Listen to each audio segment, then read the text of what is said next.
The 2017 NC1 Acura NSX was the first production hybrid supercar, and the 2022 McLaren Artura was McLaren's first production hybrid supercar. At first glance, they share some similarities, like a twin-turbo V6, a hybrid platform, and a mid-engine design. But the two companies came at their hybrid supercars from different directions. Acura first introduced hybrid technology in its 2013 ILX sedan, then applied what it learned to a higher performance vehicle. On the other hand, McLaren had already made hypercars with hybrid technology, the 2013 P1 and the 2020 Speedtail. It then applied what it learned to a production supercar by stepping down the performance. So, how do the NSX and the Artura compare?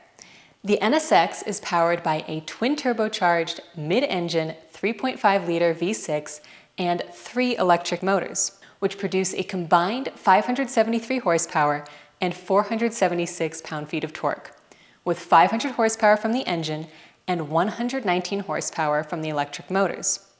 Because the engine and motors peak at different times, the horsepower total isn't as high as if they all peaked at the same time. The Artura is also powered by a twin-turbocharged mid-engine V6, but it's of the 3-liter variety. With one electric motor joining the engine, the Artura's total output is 671 horsepower and 531 pound-feet of torque. That means that the NSX produces 85% of the Artura's horsepower and 89% of its torque. The biggest difference is in the electric motors. The NSX uses 3 motors, 2 in the front and 1 in the back, to improve handling and responsiveness. Because each front wheel gets its own motor, the car can actively torque vector through corners. Therefore, the hybrid system shapes the how of the way the car drives, rather than just how fast it can go. The Artura, on the other hand, has 1 electric motor in the rear, which provides torque fill and a horsepower boost. And the Artura's electric motor holds the title to a first. It was the first axial flux motor to be used in a production vehicle.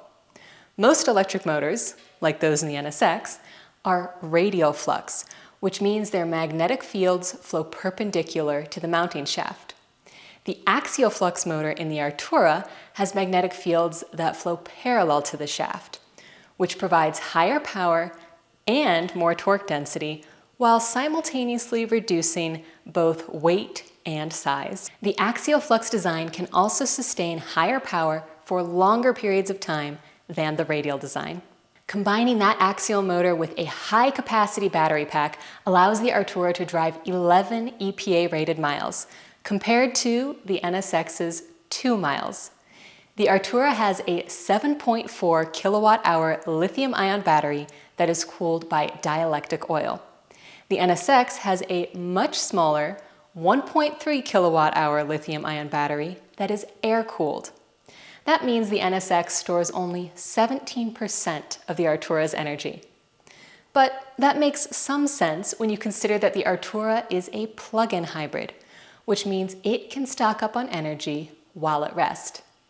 While the Artura also has some regeneration and engine-driven generation, the NSX relies solely on energy produced while it is on the move, which makes the NSX self-sufficient with its electric regeneration system. The NSX debuted more than just the first production hybrid supercar. It also introduced the first 9-speed dual-clutch transmission in a production car. The Artura uses an 8-speed DCT. But that extra gear in the NSX isn't just to make a mark as the first. It helps keep the hybrid system responsive and seamless on the road. Of course, we need to compare the performance numbers too. The rear-wheel drive Artura's quarter mile comes in at 10.7 seconds, while the all-wheel drive NSX's is 11.2 seconds.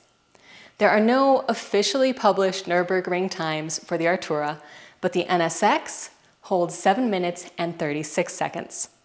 There are only 2,908 NC1 NSXs, while the Artura is still in production.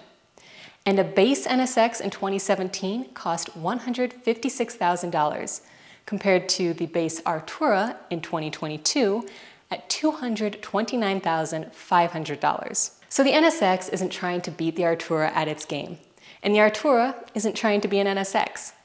One is a hybrid built to make you a better driver. The other is a hybrid built to make the car faster. And that's what makes the differences so interesting. Thank you for watching.